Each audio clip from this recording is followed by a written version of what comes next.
Assalamualaikum warahmatullahi wabarakatuh. Daily Muamalah, pada kesempatan ini kita akan membahas ringkas mengenai berita yang sedang viral saat ini khususnya berkaitan dengan akuntabilitas lembaga amil zakat dan bagaimana sikap kita sebagai seorang muslim dan muslimah. Sebagai seorang muslim dan muslimah itu dalam ucapan kita, dalam perilaku kita hendaknya kita mengacu pada Al-Quran dan hadis Nabi Shallallahu Alaihi Wasallam. Allah Subhanahu Wa Taala berfirman, Ya ayyuhallazina amanu in ja'akum fasiqun binaba'in fatabayyanu an tusibu qauman bijahalatin fatusbihu ala ma fa'altum nadimin. Wahai orang beriman, apabila kalian mendengarkan atau mendapatkan berita dari seorang yang fasik, maka bertabayunlah agar kalian tidak menyesal dengan ucapan yang sudah kalian lontarkan.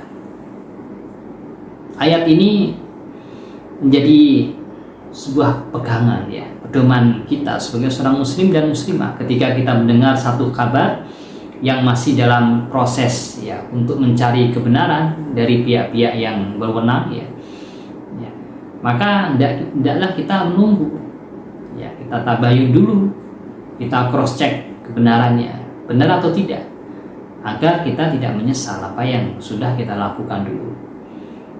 Hal ini membuat kita sebagai seorang muslim dan muslimah harus bersabar menahan diri.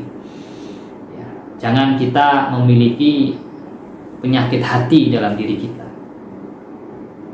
Biasanya orang-orang yang tidak suka dengan Islam itu memanfaatkan momen ini, manfaatkan situasi seperti ini dalam rangka untuk mendiskreditkan Islam, mendiskreditkan umat Islam, mendiskreditkan lembaga dakwah tertentu, mendiskreditkan ustadz, kiai dan yang lain.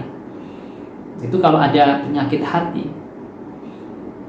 maka hendaknya kita menjauhkan dari penyakit hati itu. Ketika kita melihat ada saudara-saudara yang demikian, maka yang kita lakukan adalah memberi nasihat. Biasanya seorang Islam, seorang muslim itu wa tawassaw bil haqqi wa tawassaw bis sabr, saling nasihat menasihati dalam kebenaran dan saling nasihat menasihati dalam kesabaran, bukan dengan menggunakan itu sebagai jalan untuk menggoreng berita, mempolitisasi berita untuk kepentingan pribadi, untuk kepentingan kelompok tertentu yang memang nggak suka dengan Islam, nggak suka dengan umat Islam. Maka kita harus berhati-hati, apalagi kalau kita menerima informasi dari orang-orang yang memang nggak suka dengan Islam, dengan umat Islam. Maka tabayun dulu agar kita tidak melakukan dosa dengan ucapan yang sudah kita lakukan. Kemudian bagaimana seharusnya lembaga donasi itu beroperasi dalam mengelola dana umat? Seharusnya karena lembaga donasi itu mengatasnamakan dakwah Islam dalam rangka pengumpulan uang dan barang, maka hendaknya amanah. Lembaga dakwah siapapun itu hendaknya diamanah dalam mengelola dana umat. Salah satu yang bisa dilakukan adalah akuntabilitas dan transparansi. Jadi lembaga dakwah itu harus melaporkan laporan keuangannya kepada publik, khususnya kepada para donatur. Sampaikan secara transparan, dan laporan keuangan itu dibuat sesuai dengan standar akuntansi yang berlaku.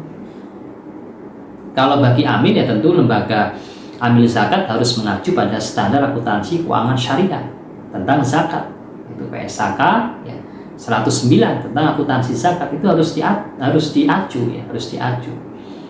sehingga nanti pihak yang berkepentingan ya dengan lembaga amil zakat ya seperti muzaki atau donatur ya dan pihak yang lain ya itu akan mendapatkan informasi yang transparan ya mengenai dana yang sudah disalurkannya atau dana yang sudah distorkannya kepada lembaga donasi.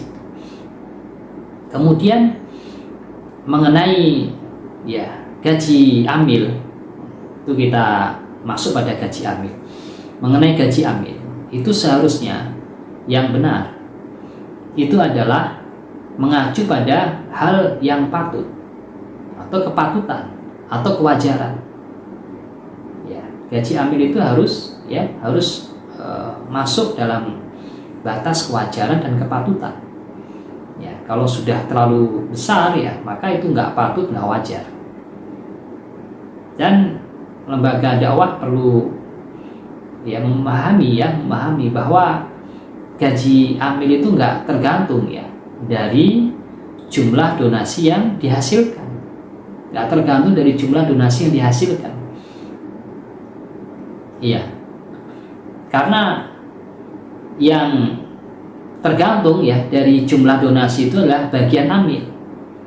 Ya, kalau bagian amil itu dipatok ya dengan nilai 12,5% ya maksimal 12,5% atau 1/8 kan asnafnya ada 8 ya sehingga dibagi 1/8 itu yang maksimal 12,5%. Ya, tetapi untuk diantara dana amil itu kegiatan operasionalnya itu ya itu tentu kegiatan penarikan ya, kegiatan pengelolaan ya, kegiatan penyaluran itu kan membutuhkan tenaga amil di lapangan dan mereka butuh untuk digaji. Maka gajinya harus ya sesuai dengan kepatutan atau kewajaran ya.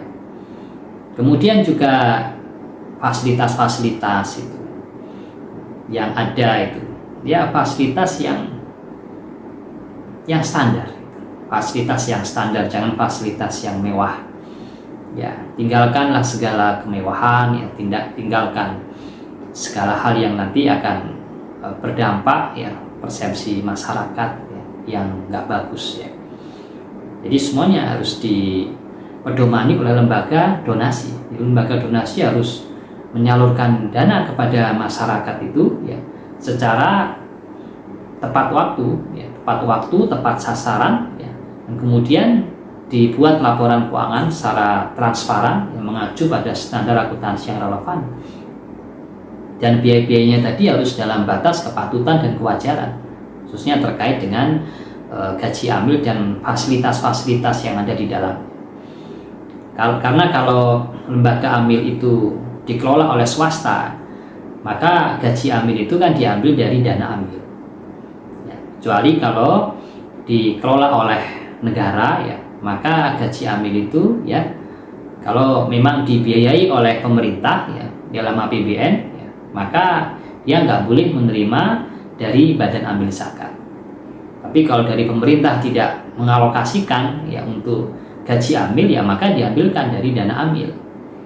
Itu dalam batas kepatutan atau batas kewajaran, nggak boleh melebihi kewajaran ya, harus tampilkan ya sebagai seorang petugas yang amanah ya dan qanaah. Amanah dan qanaah itu kuncinya. Dalam satu riwayat ya Umar bin Khattab, seorang sahabat Nabi yang mulia, itu pernah memerintahkan ya seorang sahabat atau seorang tabi'in ya untuk menarik zakat. Kemudian yang diperintah tadi ketika sudah selesai menjalankan tugas penarikan zakatnya itu tidak berharap dengan imbalan. Makanya ketika Umar bin Khattab memberikan ya ujroh atau fee ya, karena tugasnya menarik zakat tadi, dia awalnya nggak mau. Ya saya ini menarik zakat dalam rangka ikhlas. Ikhlas karena hanya mengharapkan pahala dari Allah semata. Nggak ada yang lain, nggak ada yang lain. Ya, tetapi Umar mengatakan ambillah nih. Ini bagianmu. Ya, dulu saya juga pernah mengalami seperti yang kita lakukan hari ini. Dulu saya pernah, kata Umar ini, cerita kepada seorang yang ditugaskan tadi. Saya dulu pernah diperintahkan ya, atau ditugaskan Rasul untuk menarik zakat. Dan kemudian Rasulullah memberikan upah atau fi ujroh kepadaku. Dan saya menolaknya, persis seperti yang kamu lakukan sekarang. Kemudian Rasul mengatakan, ambillah bagianmu, karena engkau tidak meminta. Itu sekelumit ya, sedikit ya ceritanya Umar yang menugaskan seseorang untuk menarik zakat dan diberikan gaji oleh negara. Itu diberikan gaji oleh negara.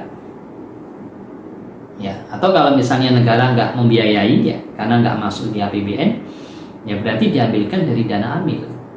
Tapi intinya dana ambil yang diambilkan atau yang dialokasikan untuk gaji itu nggak inline, ya artinya nggak sebanding ya, nggak proporsional dengan jumlah dana yang dikelola atau jumlah dana yang berhasil dihimpun dari masyarakat. Kalau jumlah dana yang dihimpun dari masyarakat besar ya, sampai ratusan miliar ya, misalnya setahun, kemudian menjadikan alasan untuk hidup ya, hidup bermewah-mewahan ya, atau mendapatkan fasilitas yang mewah, itu enggak tepat ya pernyataan demikian. Itu sedikit ya berkaitan dengan daily muamalah kita hari ini ya. Semoga kita bisa ya mengambil ya, sikap yang benar ya sebagai seorang muslim dan muslimah ya, di sikap pertengahan ya. Kita harus berhati-hati ya dalam menyebarkan berita yang nggak benar ya, kita harus tabayun dulu. Kemudian di sisi yang lain ya, sebagai seorang atau sekelompok orang yang bertugas untuk mengelola dana umat ya, apakah itu infak ya, sedekah maupun zakat, maka hendaknya amanah. Dan kunci amanah itu adalah ya akuntabilitas ya, transparansi, dan juga berdasarkan pada prinsip kepatutan dan kewajaran. Demikian, semoga bermanfaat. Assalamualaikum warahmatullahi wabarakatuh.